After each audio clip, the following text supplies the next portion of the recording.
How dare you end the episode there and leave us on a cliffhanger? And how can you spend 95% of the episode on Brian and Ellen only to give the remaining 5% to Julia and Henry, who are also supposed to be the main characters of this show?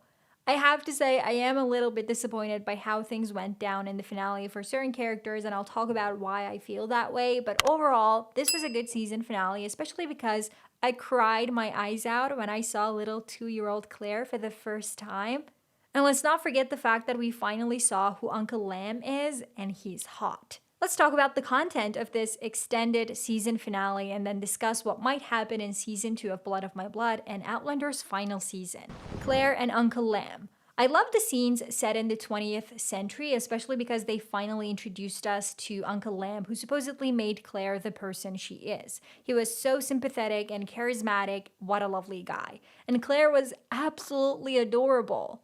The moment she said, "see you soon," when her parents were leaving on the train, I cried, I have to admit. And I don't know if you noticed, but I mentioned this in my video from last week. Their train tickets had the number 1714, which is the year they end up in after accidentally time traveling. Such a great little Easter egg that I wanted to mention again, just in case you missed it while watching the episode. As book readers and show watchers know, this is the last time Claire sees her parents, because as far as she knows, when she was 5, her parents died in a car accident, and her uncle looked after her for a long while. Now, will this be changed in Blood of My Blood? We'll discuss that later in the video. Jocasta. I wanted to mention her specifically because she was my favorite character in this episode.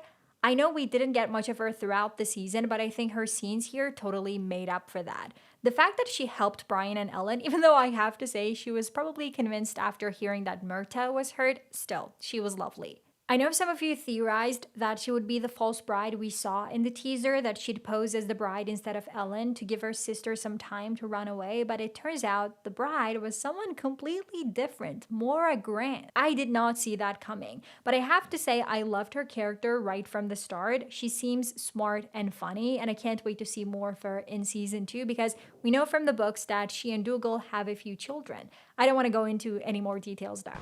Murtagh. Another hero of the episode was Murtagh, who completely disregarded his own feelings for Ellen and decided to help his cousin Brian, even though there were men looking to kill them.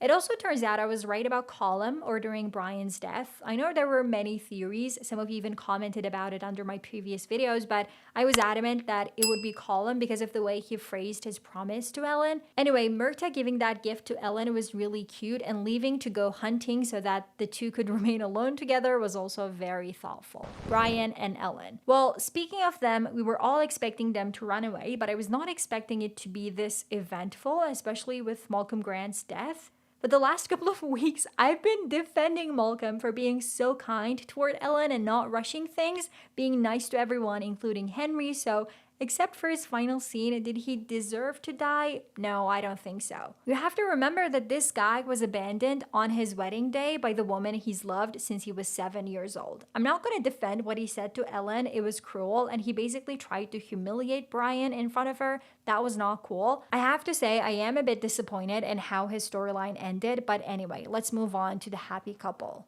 It turns out I was also right about my prediction that they would go to a bothy, as we'd guessed from the season 1 soundtrack, which had a song called The Bothy. For some reason, I expected Ellen to tell Brian that she was pregnant, considering they had already been intimate a few weeks ago, but that didn't happen. I also didn't expect the Fury Cross or the rebellion plot because I don't remember anything from the books about Brian fighting.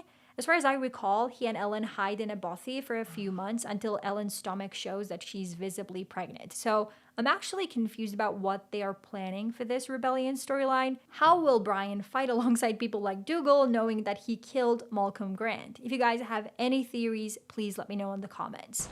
Julia and Henry. Now, this is where I was disappointed because I think this was a general issue with season 1. We didn't see either Julia or Henry really questioning why they were there or how they ended up time traveling. They didn't even discuss it. In the letters Julia was writing to Henry, we never saw her writing about it, and they didn't talk about it, not while running away, not while camping by the fire. That scene of Henry holding William could have been longer. They could have had a conversation there. Instead, they only mentioned time travel right at the very end when they saw people coming to get them, which didn't make much sense. They had the whole night to talk about what they were gonna do once they reached the stones, but they didn't. Everything felt rushed at the end. And as much as they seemed ready to time travel, they didn't discuss or even seem aware of the gemstones that make time travel possible in the first place. As we know from Outlander, gemstones are a crucial part of the process. You need at least one to pass through the stones. Did they have any gemstones with them? Not as far as I know. So there is a high chance they won't be able to travel at all and will remain in the 18th century, but let's talk more about this in the next section. Season 2. If you waited until the very end of the episode after the credits, you saw that Starz confirmed Season 2 is coming. It was announced a few months ago and filming actually started over the summer, so they'll probably finish pretty soon. So what could happen next? For Henry or Julia to travel to another time would mean the show would take place in 2 timelines, which might not work well. Moving back and forth between timelines isn't something I enjoyed much in Outlander either, so I feel like keeping Julia and Henry away from Brian and Ellen wouldn't make for the best viewing experience. That's why I think Julia and Henry might not be able to time travel, especially since they didn't have any gemstones. And remember, Henry made it look like Archbug was there to kill him, but we heard Malcolm say that Archbug was supposed to bring Henry back to him, so it seems Malcolm thought Henry could still be useful.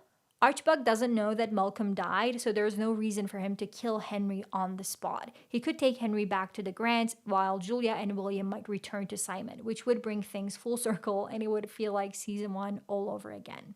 Let's assume, hypothetically, that they did have gemstones without realizing it. In that case, Henry placing Julia's hand on the stones suggests that Julia and William would travel first, but where would they go? The last word Henry said was Claire, so they were probably thinking about her. That means they might travel to a timeline where Claire is alive, possibly the 1770s when Claire and Jamie are in America.